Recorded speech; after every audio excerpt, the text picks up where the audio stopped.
রাতে বেলাল এনেছে ঈমান, কত কষ্ট করে মরুভূমির গরম বালুতে তাজা রক্ত ঝরে। হযরতে বেলাল এনেছে ঈমান, কত কষ্ট করে মরুভূমির গরম বালুতে তাজা রক্ত ঝরে। তবু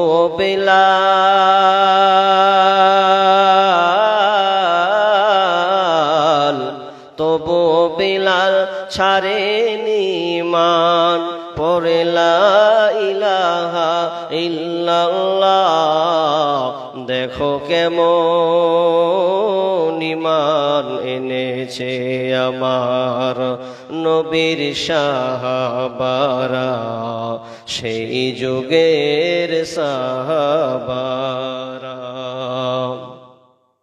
হযরতে খাব্বাব এনেছে ঈমান, কত কষ্ট করে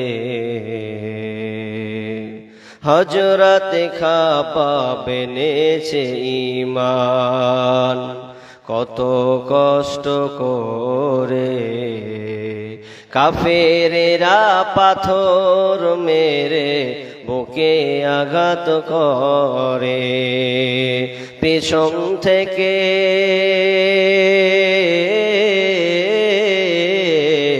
পেছন থেকে তাকালে পরে দেখা যায় বুকের সিনা। দেখো কেমন ঈমান এনেছে আমার নবীর সাহাবারা, সেই যুগের সাহাবারা। হযরতে হানজালা এনেছে ঈমান, কত কষ্ট করে বিয়ের পরে প্রথম রাত্রে ছিলেন বাসর ঘরে। হযরতে হানজালা এনেছে ঈমান, কত কষ্ট করে বিয়ের পরে প্রথম রাত্রে ছিলেন বাসর ঘরে। যুদ্ধের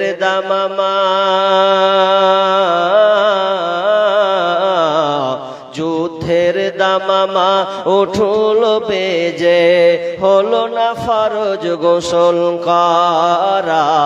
দেখো কেমন ঈমান এনেছে আমার নবীর সাহাবারা, সেই যুগের সাহাবারা।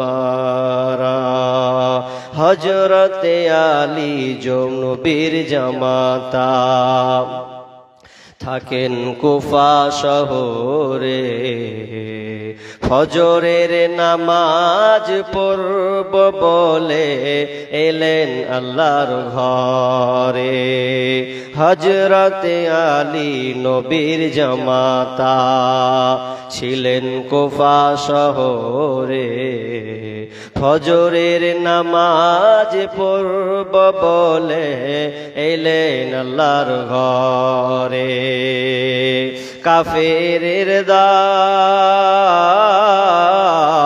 কাফের দল পেছন থেকে মারল তার ছোরা।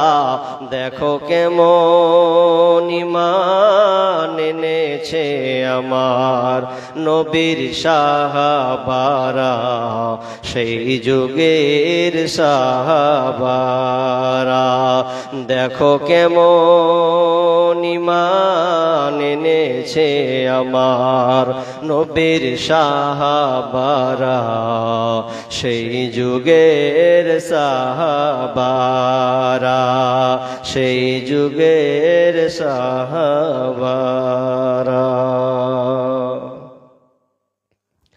উপস্থিত সম্মানীয় সুযোগ্য আজকের এই জলসার স্বনামধন্য সভাপতি এবং আমন্ত্রিত ওলামা ইকরাম, আমার সম্মুখে বসে থাকা বিভিন্ন এলাকা থেকে ছুটে আসা ছোট বড় দিনদার ইমানদার মুমিন ভাই সকল এবং প্রজেক্টের মাধ্যমে দেখনেওয়ালি সম্মানিতা মা ও বোনেরা, প্রথমে সেই মহান মুনিবের দরবারে প্রশংসা করি যে আল্লাহ আমাদেরকে একটি মাদ্রাসা মসজিদ কেন্দ্রিক আয়োজিত মাহফিলে বিভিন্ন আলোচকের মুখ দিয়ে কোরআন ও হাদিসের আলোচনা শোনার এবং আমল করার যে একটা সুবর্ণ সুযোগ আল্লাহ আমাদের দিয়েছেন, সে আল্লাহ সুবহানাহু ওয়া তাআলার শুকরিয়া আদায় করি, বলি আলহামদুলিল্লাহ। ভাই যারা গচ্ছিত আছেন, বসাটা ছোট জায়গা হিসেবে পারফেক্ট, তবে আমরা একটু আল্লাহর প্রশংসা করি আলহামদুলিল্লাহ। অতঃপর শান্তি বর্ষিত হোক সকল নবীদের উপর, বিশেষ করে আমাদের শেষ নবী জনাবে মুহাম্মদুর রাসূলুল্লাহ, আমরা সকলে বলি সাল্লাল্লাহু আলাইহি ওয়াসাল্লাম। মুহতারাম উপস্থিতি, আমি আপনাদের বলি আপনারা খুব ধৈর্যের সঙ্গেই বসে আছেন, আর জায়গাও নাই যে দাঁড়িয়ে থাকলে বসাবো। পিছনে যদি দু একটা জায়গা চেয়ার ফাঁকা আছে, তবে চেয়ারটা মনে হয় সব গচ্ছিত, জোরালো, মানে গচ্ছিত হয়ে গেছে। যদি যারা দাঁড়িয়ে আছেন, দু চারটা ভাই দাঁড়িয়ে আছেন, ওনাদেরকে একটু বসতে দেন। জায়গা ফাঁকা তো নাই মনে হচ্ছে, চেয়ার ফাঁকা আছে? কয়টা চেয়ার ফাঁকা আছে ভেতর দিকে? তো যারা দাঁড়িয়ে আছেন ওদেরকে একটু বসার সুযোগ করে দেন, যেহেতু রাস্তাতে দাঁড়িয়ে থাকা বেয়াদবি। অতএব আমরা রাস্তাটাকে ক্লিয়ার করে ভেতরে জায়গাগুলো পূরণ করি। আমি আপনাদের সম্মুখে মহাগ্রন্থ আল কোরআন থেকে বিভিন্ন সূরা থেকে একটা করে আয়াত আপনাদের সামনে পরিবেশন করেছি। তবে আয়াত এবং হাদিসকে সামনে রেখে যদিও আমি বিষয়ের বাইরে কোনোদিন কথা বলি না, এটা আমার অভ্যাস নাই, একটা বিষয়ের উপরে আলোচনা হবে।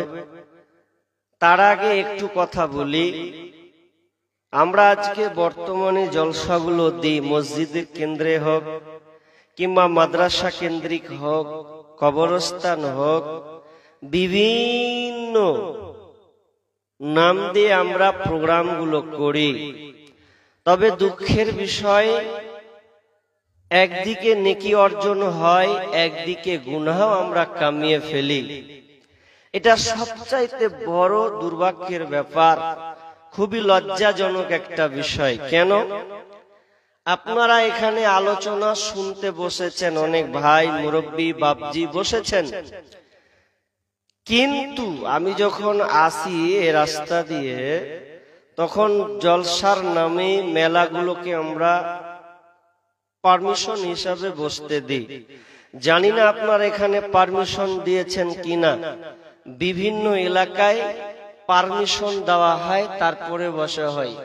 কিছুদিন আগে বিলাসপুরে ছিলাম, 30 তারিখে বিলাসপুরে প্রোগ্রাম করলাম, সবচাইতে বড় প্রোগ্রাম হয় ওখানে। তো যাক, ওরা একটা জিনিস ভালো কাজ করেছে, জলসা নামে কোনো মেলা বসতে দেওয়া হবে না, বসলে 50,000 টাকা জরিমানা। ও খালাস হয়ে গেছে। আমি সেদিন দেখলাম, মানে এর আগে গত বছরও গিয়েছিলাম দুবার, এটা নিয়ে 3 বার হবে। তো আমি দেখলাম যে সম্পূর্ণ মেলা মুক্ত, আর লোক শুরু থেকে নিয়ে শেষ পর্যন্ত পুরো প্যান্ডেল শামিয়ানা পুরো ভর্তি, একটা লোক কেটে যায় না। পালাবে কোথায়? মেলা তো নেই। আর আরেকটা দুর্বল আছে, সেটা আপনাদের বলে দিই, যদিও মেলা বসানো হয় না, আরেকটা এই সাইডটা খুব ভুল, যে মেলা নিকটবর্তী এলাকায় বসতে দেওয়া হয় না, কিন্তু দূরবর্তী এলাকাতে মেলায় বসে না, এরকম হয়। এটা আরো মারাত্মক। কেন মারাত্মক হবে আপনাকে বলি। যে বদমাশেরা ফিটিং করেছে যে মেলাতে ঘুরবো, দূরে হোক আর কাছে হোক, ওর ফোনে তো নাম্বার আগে সেটিং করে রেখেছে। এবার জোড়া জড়ি তো আছে, এবার ওরা সেটিং করে নেই, ও জীবনে কোনোদিন প্যান্ডেলের মুখখানো দেখতে আসবে না। ও সাইডে ক্রস করে মেলাকে ঘুরবে না। আমাদের প্রায় 3-4 বছর আগে বেঙ্গুবিতে কেসটা হয়েছিল।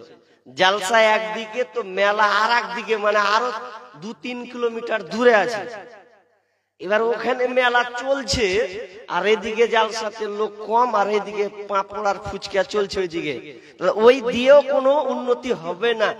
সম্পূর্ণরূপে মেলাকে বন্ধ করতে হবে। কেন আপনাকে বলি, একটা কথা রাগ করিয়েন না, আপনি নেকি নেওয়ার জন্যই বসেছেন চেয়ারে 2 ঘন্টা 4 ঘন্টা বসে আছেন, কিন্তু আপনার বসার পরিবর্তে আপনি বসেছেন, এরপরে যদি আপনার ছেলে মেয়ে মেলাতে ঘুরে বেড়ায়, তাহলে আপনি বলেন আপনার নেকি থাকলো না মাইনাস হলো? আরো তো কাটবে। আপনি একদিকে আলোচনা শুনবেন আর আপনার মেয়েগুলো মেলাতে ঘুরবে, যদি না ঘুরে তো আপনি আমার কথা মিলিয়ে নেন, দেখেন গা আপনার মেয়েটা ঘুরছে কিনা, একটু মিলাবেন। আপনার মেয়েটা প্যান্ডেলের তলায় আছে কিনা একবার সার্চ করে নিবেন, আমি কতটুকু সত্য মিথ্যা বলেছি। কিন্তু এটা পরিপূর্ণতা ভুল। কেন? আপনাকে ছোট করে একটা হাদিস বলি, হাদিস নয়, এটা এনেছেন আব্দুল হামিদ আল মাদানী, একটা ঘটনা ছোট্ট করে বলছেন। তিনি বলছেন যে একটা মক্কার মুশরিক মানে বুঝেন তো, মূর্তি পূজারী, মক্কার মুশরিক ব্যক্তি ও একটা উট বিক্রি করবে। এটা উট বিক্রি করতে গেলে মিনিমাম 1 লাখ টাকা পাবে, 1 লাখ টাকা দাম। এই উটটা যখন ও বিক্রি করতে যাচ্ছে, তো ওই সময়তে ওর মনে একটা ঘাটকা বাজলো। কে যেন ওকে অনুপ্রেরণা দিল। কি অনুপ্রেরণা? আরে আমি যদি উটটাকে বিক্রি করি তাহলে তো এখানে ভেজাল আছে। কি ভেজাল? উট বিক্রি করব তো উটটা কিনে নিবে যে মালিক, যে ইচ্ছা সেই করবে। এখন উটটা বিক্রি করব তো আমি আর উটকে বিক্রি করব না। তো একজন বলছে, কেন রে ভাই উট বিক্রি করবি না, 1 লাখ টাকা ছুটবে। ছুটুক গা। মানে তার ভিতরে কতটা যে গায়রাত আছে যে আমি ওই উটটাকে এজন্য বিক্রি করব না যে উটটার পিঠে আমার বিবি চেপেছে, আমার মেয়ে উটের পিঠের উপরে চেপেছে, তাহলে আমি কেমন করে উটটা বিক্রি করব? উটটা যদি বিক্রি করি, না জানি ওই উটের পিঠে আর কোন ছেলে বসতে পারে, ওর উট মন যে ইচ্ছা তা করতে পারে। তো ওই মুশরিক ব্যক্তি বলছে, আমার গায়রাতে লাগলো, আমার প্রেমে এই কাজটা করলো বা বললো যে আমি এই উট বিক্রি করব না, বরং উটটাকে জবাই করে খাবো, আর কিছু পারলে মাংস বিক্রি করে দিব, ওই ভালো, কিন্তু উট বিক্রি করব না। আচ্ছা বলুন, একটা মুশরিক ব্যক্তির চেতনা দেখেন, সে একজন মুশরিক, এরপরে সে উট বিক্রি করলো না। কেন? যে উটের পিঠে আমার বিবি চড়েছে, আমার মেয়ে চড়েছে, বিধায় উটটা আর বিক্রি করলাম না। আচ্ছা আমরা মুসলিম হয়ে আমরা কতটুকু অসচেতন, কতটুকু সচেতন যে আমার মেয়েটা কোথায় যাচ্ছে, আমার মেয়েটা জালসা শুনছে কি শুনছে না, এটা কি আপনার কোনো দায়িত্ববোধ নাই? আপনার মেয়েটা কার বাইকে চড়লো, কার আশ্রয় নিল, আপনার কি একটু ভ্রুক্ষেপ নাই? আমরা মুসলমান এগুলো থেকে উদাসীন হয়ে গেছি, ছেলে মেয়ে একাকার। তাহলে আপনার মধ্যে ঈমানি চেতনা বলে নাই। ও তো একজন মুশরিক হয়ে তার এই গায়রতটা সে প্রকাশ করলো, তার মধ্যে পুরুষত্বতা আছে, কিন্তু আমাদের মধ্যে এই পুরুষত্বতা নেই। বিধায় তো আপনার মেয়ে রাস্তাতে ঘুরছে, বিধায় তো আপনার মেয়ে মাথায় কাপড় না দিয়েও রাস্তায় চলে, আপনি কিছুই বলেন না। তার মানে আপনি মুশরিক চাইতেও খারাপ। এর থেকে আপনাকে কি বলবো আমি আর? তো যাই হোক, আমার যেটা আলোচ্য বিষয় আল্লাহর পরীক্ষা, কারণ বর্তমান প্রেক্ষাপটকে কেন্দ্র করে বিষয়টা আমি আপনাদের সামনে চয়ন করলাম। আল্লাহর পরীক্ষা, আল্লাহ ঈমানদারকে পরীক্ষা করবেন বিভিন্ন দিক দিয়ে। আপনি নিজেকে মুসলিম দাবি করবেন আর আল্লাহ বলছেন আমি তোমাকে ছেড়ে দেব, এমনটা নয়। কারণ পরীক্ষার মধ্যে বোঝা যাবে তুমি ইমানদার না বেঈমান। পরীক্ষা করলেই তোমার ভেতরের খবর আমি পাবো।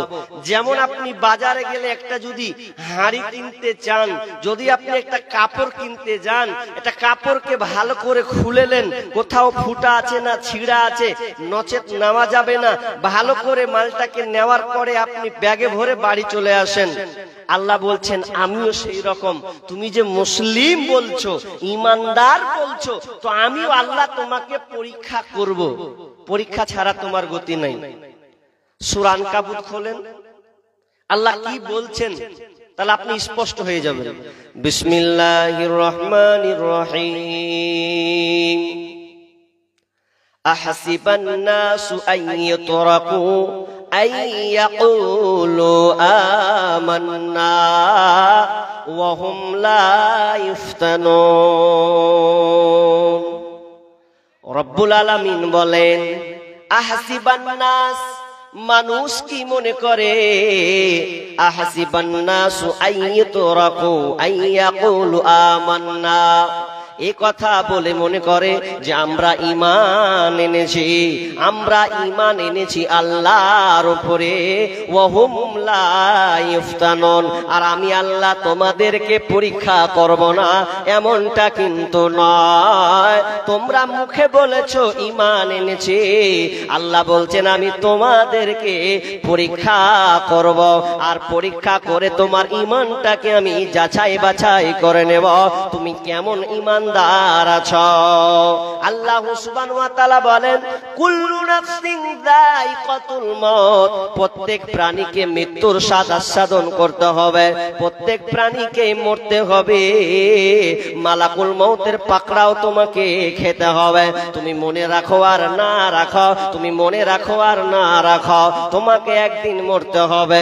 এই জন্য একজন ফার্সি কবি বলছেন দো চিজ আদমি রাকাশাদ জোরে জোর, একে आपो दाना देगा खा के गौर, दो चीज आदमी रकाशत जोरे जोर, एक आपो दाना देगार खा के गौर। পৃথিবীতে দুইটা জিনিস আছে, যদি পৃথিবীর মানুষ ভুলে যায় তবে ওরা দুইজন কিন্তু আপনাকে ভুলবে না।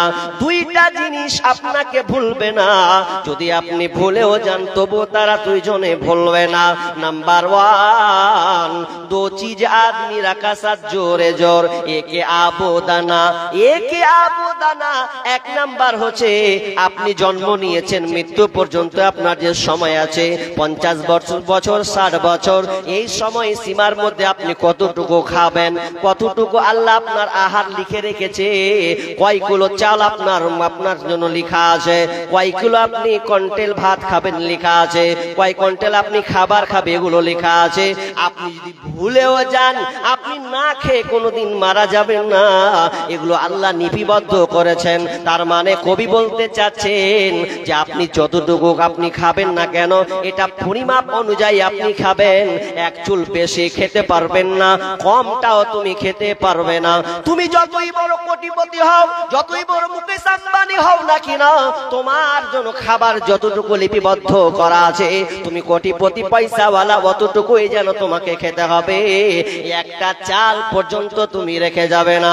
এক্সাম্পল উদাহরণ দিতে গেলে আপনি বাড়িতে মিলাবেন, আমি যে দুটা উদাহরণ দিব বাড়িতে মিলিয়ে নেন, দেখবেন অনেক মানুষ আছে 10 দিন 5 দিন 7 দিন ধরে শুয়ে আছে, ওর মুখে যেন খাবার পর্যন্ত ঢোকে না, শুধুমাত্র চা পানিটা খায়, কোন রকম করে দুটা মুঠ বাদ দেয় বা কিনো পানি জাতীয় কোনো খাবার খায়, ওকে আপনি কোনো মতে খাবারকে খাওয়াতে পারছেন না। তার মানে কেন, আল্লাহ তাআলা তার খাওয়ারকে আহারকে বন্ধ করেছেন, কিন্তু তার আয়ুটা তার আছে, তার জীবন বাঁচার দিনটি তার এখনো বেঁচে আছে, ওই জন্য সে বেঁচে আছেন, খাবার তার বন্ধ আছে। আবার অনেক মানুষকে দেখবেন বয়স হয়ে গেছে 50 হয়ে গেছে 60 হয়ে গেছে, আপনি এক থালা ভাত দিলেন, আবার বলছে আর এক থালা ভাত দাও, আর এক থালা ভাত দাও। অনেক লোক আছে বয়স্ক প্রাপ্ত হলেও যেন 1.5 থালি যেন ভাত খেয়ে ফেলে নেয়। এটা কেন তার আহার এখনো পর্যন্ত যেন তার সেটিং হয়ে আছে। এই জন্য দেখবেন অনেক মানুষ আছে শেষ বয়সে বেশি বেশি খায়, এই জন্য দেখবেন অনেক সময় বউরা শাশুড়কে ঠেট মারে, শাশুড়িকে ঠেট মারে। দেখ বুড়া বয়সীতে কালে এমন ভাকার ভাকার করে খেছে, একটাও ইনকাম নাই। খবরদার এই কথা জীবনে কোনোদিন বলবেন না, কারণ ওটাও নিজের ইচ্ছাতে নয়, বরং এটা লিপিবদ্ধ করা আছে। শেষ বয়সে অনেক মানুষ খায়।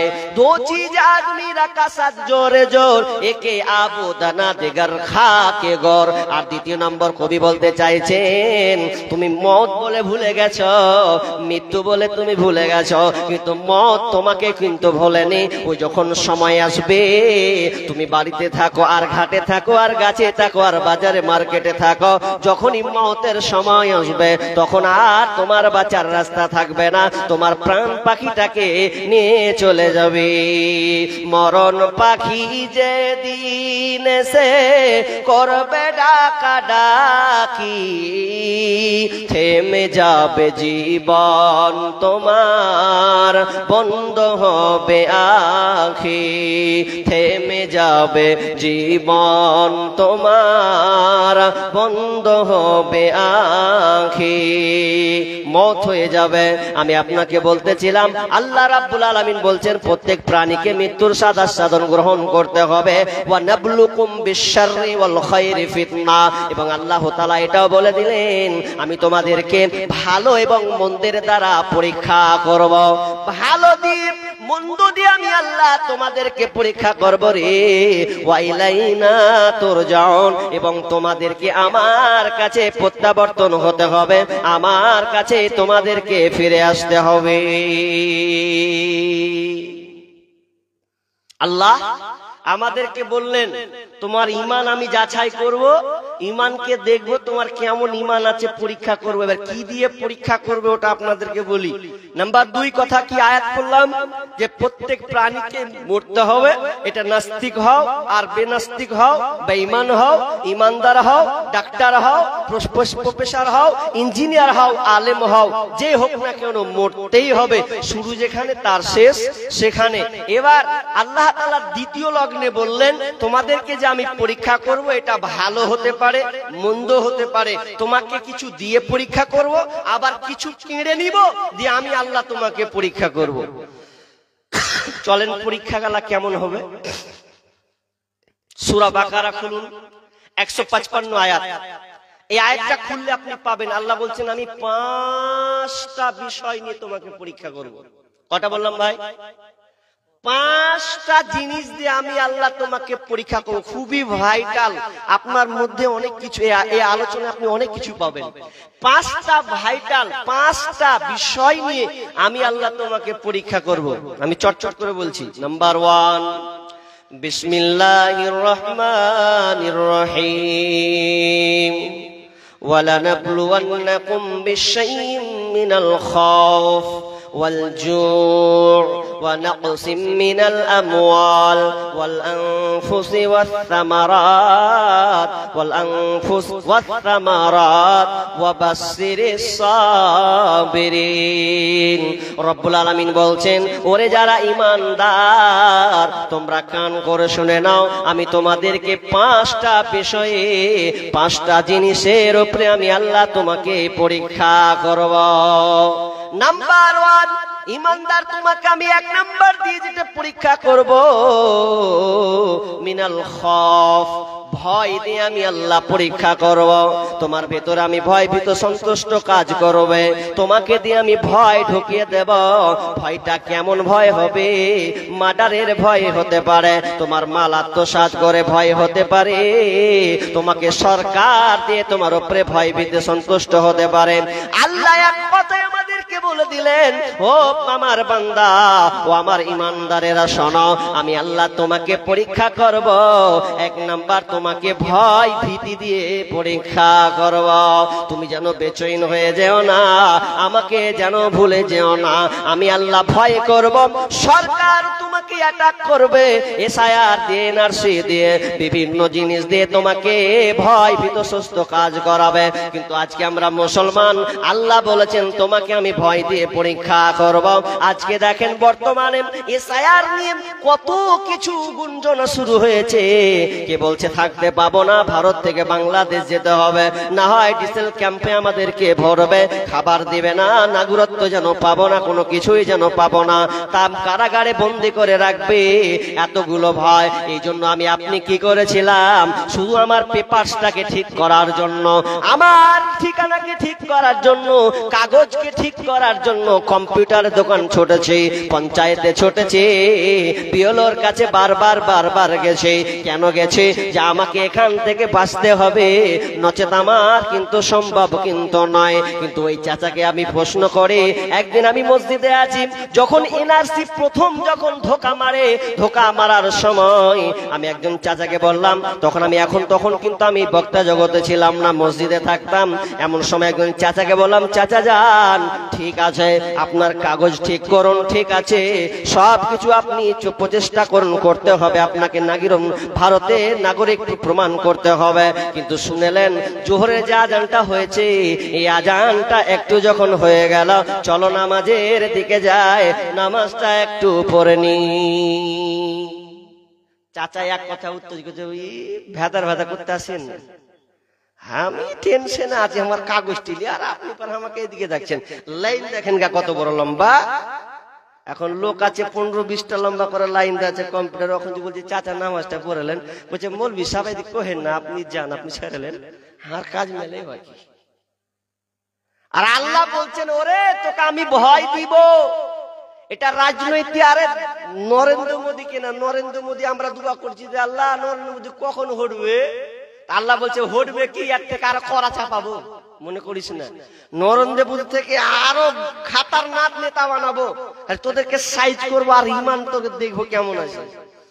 কিন্তু আমরা মসজিদ ছেড়ে দিয়েছি, ভয় ভীত সন্তুষ্ট কাজ করছে। তা আল্লাহ বলছে এটা আমি পরীক্ষা করছি, বুঝলি না। তাহলে আপনাকে একটা ঘটনা বলি, হায়াতুস সাহাবা থেকে অনেক ঘটনা আছে, একটা বলি। প্রথম যখন আল্লাহ রাসূল জন্মগ্রহণ করলেন, নবুয়াতি পাননি, তার আগে থেকে পূর্বাঞ্চলে দুইটা দেশ, বিশাল শক্তিধর দেশ ছিল। একটার নাম হচ্ছে রোমান, আর একটা হচ্ছে পারস্য। ভালো করে বুঝবেন, রোমান এবং পারস্য। বর্তমান রোমানকে, যার বর্তমান নাম হচ্ছে রোমান, সেটা হচ্ছে ইতালি। আর পারস্য বর্তমান যার দেশটার নাম হচ্ছে ইরান। এই দুইটা দেশ খুবই খাতারনাক ছিল, খুব পাওয়ারফুল শক্তিশালী দেশ, কেউ ঠেকাতে পারতো না। তো অনেক ঘটনা আছে, তার মধ্যে একটা ঘটনা বলছি ভয়ের। আপনি যে ভয়ে বিসন্তুষ্ট আছেন, আপনার জন্য ঈমান চেতনা করার জন্য, আপনার ঈমানে কি খাল মানে মানে গাফলাতি আছে ওটা বোঝানোর জন্য। এবার আল্লাহ রাসূল মারা গিয়েছেন, এটা তো একটা চ্যাপ্টার ঘটনা আছে। দ্বিতীয় চ্যাপ্টার, যখন আমিরুল মুমিনিন ওমর রাদিয়াল্লাহু তাআলা আনহু যখন খলিফা, সেই সময় যুদ্ধ চলছে, রোমানদের সাথে যুদ্ধ চলছে, বিশাল যুদ্ধ। তো যুদ্ধ চলতে চলতে বাদশা হিরাক্লিয়াস, যাকে আরবিতে বলা হয় কাইসার, এই হিরাক্লিয়াস দেখছে যে আর জিততে পারবো না, তো এদেরকে আমি একদম আগে ইমানিটা পরীক্ষা করে নিব, এরা কেমন ভোল্টেজের মানুষ যে এরা পিছু পা হচ্ছে না, একবার সামনে বেড়েই যেছে, তো পরীক্ষা করব। তো ওই গোয়েন্দাগুলোকে, ওদের গোয়েন্দাগুলো বলছে এক কাজ কর, এই মক্কার কিছু কাফেলাকে বন্দি কর, আমি গবেষণা করবো এরা কেমন ইমানদার, আমরা তো হেরে যাব যখন, তখন দেখি এদের ইমানে ক্রেডিটে কি ভরা আছে।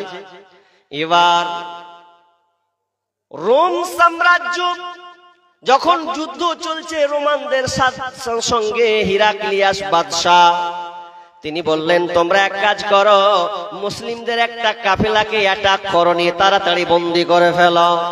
বন্দি যখন করা হলো, এমন সময় প্রায় 80 জনের বেশি একটা কাফেলাকে যেন অ্যাটাক করা হলো। অ্যাটাক করার পর সেই ভিতরে একটা লিডার ছিলেন, যার নাম হচ্ছে আব্দুল্লাহ বিন হুযাফা। আব্দুল্লাহ বিন হুযাফাকে যখন অ্যাটাক করা হলো, জিজ্ঞেস করা হলো তোমাদের আমির কে আছে, তোমাদের কাফেলার আমির কে আছে বলবে। তখন একজন বললেন যে আমি হলাম এদের নেতৃত্ব দেওয়ার সময়ে আমার নামটা এখানে আছে। তখন আব্দুল্লাহ বিন হুযাফাকে ধরে সবাই যেন জেলে বন্দী করা হয়েছে। আব্দুল্লাহ বিন হুযাফাকে আলাদা করে যেন জেলে বন্দী করা হবে। এমন সময় আব্দুল্লাহ বিন হুযাফাকে বাদশা হিরাক্লিয়াস পাশে বসিয়ে বলছেন, ভাই আমি তোমাকে একটা কথা বলবো, তুমি আমার হাতে পাকড়াও হয়ে গেছো, তার মানে বুঝলাও আর তোমার জানে তুমি ফিরে যেতে পারবে না, তোমাকে এখানে মৃত্যু দেওয়া হবে, তোমাকে পৃথিবী থেকে শেষ করে দেওয়া হবে। আব্দুল্লাহ বিন হুযাফা বলছেন, হলেও ভালো, কোনো অসুবিধা নাই, আপনি আমাকে মওতের ভয় দিয়ে কোনো কাজ হবে না। হিরাক্লিয়াস বলছে, শোনো, তুমি যদি বাঁচতে চাও, তুমি যদি নিস্তার পেতে চাও, তাহলে তোমাকে 2-3টা কাজ করতে হবে। প্রথম কাজ, তোমাকে ইসলাম ধর্ম ত্যাগ করতে হবে, আর ইসলাম ধর্ম ত্যাগ করে দিলে তোমাকে খ্রিস্টান ধর্ম গ্রহণ করে নিতে হবে। তাহলে তুমি যদি ইসলাম ধর্ম গ্রহণ করে নাও, তাহলে তোমাকে 2খানা অফার দেওয়া হবে। নাম্বার 1, তুমি যদি ইসলাম ত্যাগ করে খ্রিস্টান ধর্ম গ্রহণ করে নাও, তাহলে তোমাকে আমার অর্ধেক রাজত্ব যে পাচ্ছো, এই অর্ধেক রাজত্ব আমি তোমার নামে লিপিবদ্ধ করে দেব, তোমাকে যেন লিখে দেব। শুধু তাই নয় রে হুযাফা, এবং তোমাকে বিশ্ব সুন্দরী যে আমার মেয়েটা আছে, ওই মেয়ের সঙ্গে তোমার সঙ্গে বিবাহ দিয়ে দেব, বলো তুমি ইসলাম ছাড়বে কিনা। আব্দুল্লাহ বিন হুযাফা বলছেন, শুনে নাও, আমার যতক্ষণ পর্যন্ত জান আছে ততক্ষণ পর্যন্ত আমাকে এগুলো লোভ দিয়ে কোনো লাভ হবে না। আমি তোমার টাকা চাই না, সম্পদ চাই না, আমি কোনো নারী চাই না, আমি যে ইসলাম খানা পেয়েছি এটাই আমার কাছে সব চাইতে মহান। উচ্চ দাম দিও তুমি আমার ইসলামকে কিনতে পারবে না, অতএব কোনো মতে আমি তোমাদের খ্রিস্টান ধর্ম গ্রহণ করলাম না। বাদশা হিরাক্লিয়াস বলছে, ধর ওকে জেলের ভিতরে ভরে দেন, তবে শুনেলেন খবরদার আব্দুল্লাহ বিন হুযাফাকে কোনো খাবার যেন দিবি না, তাকে 5 দিন 7 দিন পর্যন্ত অনাহারে রাখ, তাহলে ও ব্যথা পাবে, কষ্ট বুঝতে পারবে, তখন সে হয়তো খ্রিস্টান ধর্ম গ্রহণ করবে। তখন তাকে জেলে যখন ভরা হলো, তার 3 দিন 4 দিন 5 দিন যেন হতে আসছে, এমন সময় বাদশার কাছে খবর গেল, বাদশা জাহাপনা, আপনি তো খাবার দেননি, তাহলে লোকটা তো মরে যাবে, আপনি ঈমান তার কেমন করে পরীক্ষা করবেন, লোকটা তো মারা যাবে, অতএব তাকে খাবার দেওয়া হোক। বলছে খাবার দাও, তবে খাবারটা কি দিবে শুনে নাও, ওকে ভালো কোনো খাবার দিবে না, যদি খাবার দিতে হয় তাহলে শূকরের মাংস তাকে দিবে, শূকরের মাংস খাবে, আর মদের সঙ্গে পানিকে মিশিয়ে তাকে পান করতে বলা হবে, যাও তাকে জেলের মধ্যে দিয়ে এসো। যখন আব্দুল্লাহ বিন হুযাফাকে খাবারটা যখন দেওয়া হলো, আব্দুল্লাহ বিন হুযাফা খুব চালাক মানুষ ছিলেন, তিনি প্রশ্ন করলেন, বলো এই যে খাবারটা আমাকে দিয়েছো, এই খাবারটা কিসের খাবার? ওই গোয়েন্দা বলছে, এই খাবারটা হলো, এটা শূকরের মাংস আছে আর মদের সঙ্গে পানি মেশানো আছে। যখন এই কথা বলা, সঙ্গে সঙ্গে আব্দুল্লাহ বিন হুযাফা খাবারটাকে যেন দূরে ঠেলে দিল, না আমি মুসলমান, খবরদার আমি শূকরের মাংস খাবো না। কোনো মতেই যেন খাচ্ছে না, 1 দিন খেলো না, 2 দিন খেলো না, 3 দিন খেলো না, 3 দিন খাবারকে যেন ছুঁড়ে ফেলে দিয়েছে। একটা কথা ক্লিয়ার করে দিই আমি আপনাদেরকে, যদিও এটা বলার প্রয়োজন আছে বিধায় বলছি, মুসলমান তুমি অনেক দিন যাবত কোরআন হাদিসের আলোচনা ছিল শোনো, মসজিদের খতিব বছরে 52টা খুতবা দেয়, 52টা খুতবা দিয়ে তুমি অনেক আলোচনা শোনো, অথচ কোনো মুসলমান তো একবার বলে না যে আমি কোনো উমুকের, কোনো মৌলবীর, কোনো আলেমের বক্তব্য শুনেছি, জীবনে বিড়ি খেয়েছিলাম, বিড়িটাকে ছেড়ে দিয়েছি, খৈনি খেয়েছিলাম, ছেড়ে দিয়েছি, মদ পান করতাম, মদটাকে ছেড়ে দিয়েছি। এই রকম মুসলমান, কেমন মুসলমান আজ পর্যন্ত আমরা ছাড়তে পারলাম না। কিন্তু আব্দুল্লাহ বিন হুযাফা না খেয়ে আছেন, এরপরও যেন শূকরের মাংস খাচ্ছে না, অথচ আল্লাহ সুবহানাহু ওয়া তাআলা বলেছেন, যদি প্রয়োজন তাগিদে হয়, যদি তুমি তোমার বিকল্প কোনো পৃথিবীর খাবার না পাও, তাহলে তুমি শূকরের মাংস খেলে তোমার গুনাহ হবে না, তুমি প্রচুর জানটাকে বাঁচাবার জন্য। কিন্তু আব্দুল্লাহ বিন হুযাফা তার ঈমানের জজবা কতটা আছে একটুও যেন খেলেন না। এবার বলছেন, যাক একে তো পারা যাবে না, এক কাজ কর, বাদশা বলছে এক কাজ কর, ওকে জেল জেল থেকে বের কর। আর জেল থেকে বের করার পরে এবার তাকে যেন ও হাত ঝুলিয়ে দেওয়া হলো, ঝুলিয়ে বেঁধে দেওয়া হলো। বলছে বল যদি এখনো তোর সময় আছে ইসলাম ছাড়বি কিনা বল। আব্দুল্লাহ বিন হুজাফা বলছে কোনো লাভ নাই, এগুলো ভয় দেখি আমার তোমাদের কোনো লাভ হবে না। আবার যেন উল্টা করে টেনে দিল, পা যেন উপরে মাথা যেন নিচে করে দেওয়া হলো। না না তুমি কোনো মতে আমি ঈমান ছাড়বো না। ঈমান যখন ছাড়ছে না, এবার সবচাইতে বড় ভয় তার ভেতরে কাজ করাচ্ছে। বাদশাহ হিরাক্লিয়াস বলছে দেখ এখনো সময় আছে, ঈমান ছাড়, যদি না ছাড়ি শুনেলেন কি করবো তোর সামনে ডাক। বিশাল বড় একটা কড়াইকে নিয়ে আসা হলো, বিশাল বড় 100 200 300 মানুষ যে খাবার খায়, খাবার রান্না করা হয়, ওই কাফেরদের গোয়েন্দাদের খাবার তৈরি করা হয়। বিশাল বড় চুলাকে আগুনকে দাও দাও করে জ্বালিয়ে দিল। জ্বালিয়ে দেওয়ার পর কড়াইকে চাপিয়ে দেওয়া হলো। কড়াই চাপিয়ে দেওয়ার পর তেলকে যেন ঢালা হলো। তেলকে ঢালার পর গরম টকবক টকবক টকবক করে যেন ফুটছে। এমন সময় যখন সম্পূর্ণ ফুটতে লেগেছে, বিশাল গরম টকবক টকবক করে মারের মতন যখন উতলাচ্ছে, এবার বলছে দেখ তুই ঈমান ছাড়বি কিনা বল, খ্রিস্টান ধর্ম মানবি কিনা বল। বলছে না আমি ছাড়বো না, আমি ইসলাম নিয়ে সন্তুষ্ট হয়ে আছি। এমন সময় 80 জন 81 জন কাফেলার মধ্যে একজনকে নিয়ে বলছে একজনকে ফেল। যখনই ফেলে দেওয়া হলো, ফেলে দেওয়ার সঙ্গে সঙ্গে পুরো শরীর থেকে চামড়া যেন খসে পড়ে গেল, পুরো কঙ্কাল হাড় হয়ে গেছে। দিয়ে বলছে একটাকে মানলাম তোকেও যেন এখানে ফেলে দেব। কিন্তু আব্দুল্লাহ বিন হুজাফা বলছেন কোনো লাভ হবে না, যতক্ষণ আমার শ্বাস আছে ততক্ষণ পর্যন্ত আমার কিছুই করতে তোমরা পারবে না। এক কথায় আমি ইসলামকে ছাড়ব না, ইসলাম আমি ছাড়ব না। তখন তিনি কি করলেন, যখন ছাড়ছে না, এমন সময় যখন তাকে ফেলা হচ্ছে, ফেলার সময় যখন ফেলতে যাবে, এমন সময় আব্দুল্লাহ বিন হুজাফার চোখ দিয়ে যেন পানি ঝরঝর করে ঝরছে, যেমন ঝরঝর করে ধরছে। এবার বলছে দেখ ভয় খেয়ে নিয়েছে, ওকে নামা নামা নামা, মনে হয় খ্রিস্টান ধর্ম গ্রহণ করবে। তখন বলছে তাহলে তুমি কি খ্রিস্টান ধর্ম গ্রহণ করবে? বলছে না না, আমি ওই জন্য আমার চোখের পানি পড়েনি, বরং আমার চোখের পানি এই জন্য বের হচ্ছে আমি যে পড়ে যাব, আমাকে একবার তোমরা মারবে, আমি শেষ হয়ে যাব, কিছুই হবে না। তবে আমি কাঁদছি এই জন্য আল্লাহর কাছে কাঁদছি, আর বলছি আল্লাহ তুমি আমার প্রত্যেক শরীরে লোমের বিনিময়ে যদি আমাকে বারবার হায়াত দাও, তো আমার ইচ্ছে হয় বারবার আমি তেলের মধ্যে ঝাঁপিয়ে পড়ে যাব, কিন্তু আমি ইসলাম খানাকে ছাড়ব না। ভয় নাই রে কোনো ভয় নাই, আল্লাহ যদি থাকেন সহায়, দুর্গম গিরিপথ পাড়ি দিয়ে যায়।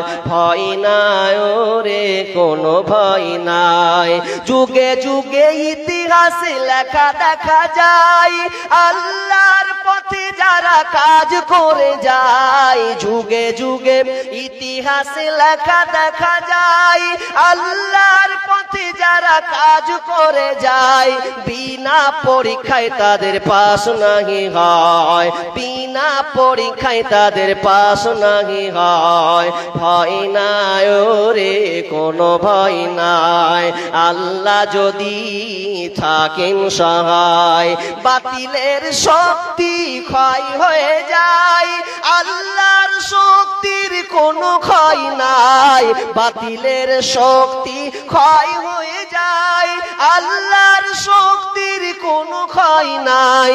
সেই শক্তি তুমি দাও দয়াময়, সেই শক্তি তুমি দাও গো আমায়। ভয় নাই রে কোনো ভয় নাই, আল্লাহ যদি থাকেন সহায়, দুর্গম গিরিপথ পাড়ি দিয়ে যায়। ভয় নাই রে কোনো ভয় নাই। তাহলে আব্দুল্লাহ বিন হুজাফাকে মৌতের ভয় দেখানো হলো, আগুনের ভয় দেখানো হলো, গরম তেলের ভয় দেখানো হলো। এরপরে আব্দুল্লাহ বিন হুজাফা মাথা নত করলে না, মেরে দাও, মরবো তো যতই ভয় দেখাও না কেন, আমি মুসলিম, আমি আব্দুল্লাহ বিন হুজাফা, আমি তোমাদের মতন ছোট ছোট অন্যায়গুলো দেখে আমি কখনো মাথা নত করব না। তিনি তো চেয়েছিলেন তাদের ঈমানকে পরীক্ষা করার জন্য। বাদশা হিরাক্লিয়াস বলছে এদেরকে তো পারলাম না, হ্যাঁ তাদের ঈমানে কত চেতনা আছে। তখন লাস্টের বেলা হিরাক্লিয়াস বলছে, ওরে আমার ভাই তুই আমার বুকে আয়, তুই একবার আমার একটা কথা রাখ, তোর মুখখান দিয়ে আমার কপালে একবার চুমুটা খা। আমি পর্যবেক্ষণ করছিলাম, আমি তোকে ট্রাই করছিলাম ঈমানদার কাকে বলা হয়, মুসলমানদের ঈমানি জাজবা কতটা আছে। এই জন্য তো আমরা পিছনে চলে যাচ্ছি, আর তোমরা আগে বেরে তোমরা যেন ইসলামকে বারবার পতাকা উত্তোলন করছো। তুমি আমার কপালে চুমু খাও। আব্দুল্লাহ বিন হুযাফা বলছেন, বাদশাহ আমি আপনার কপালে চুমু খাবো, তবে আমার একটা শর্ত আছে, আপনি যে আমাদের 80 জন সহ আমাদের কাফেলাকে তুমি আক্রমণ করেছো, অ্যাটাক করেছো, এগুলোকে সবাইকে যদি তুমি ছেড়ে দাও তাহলে আমি তোমার কপালে চুমু খাবো।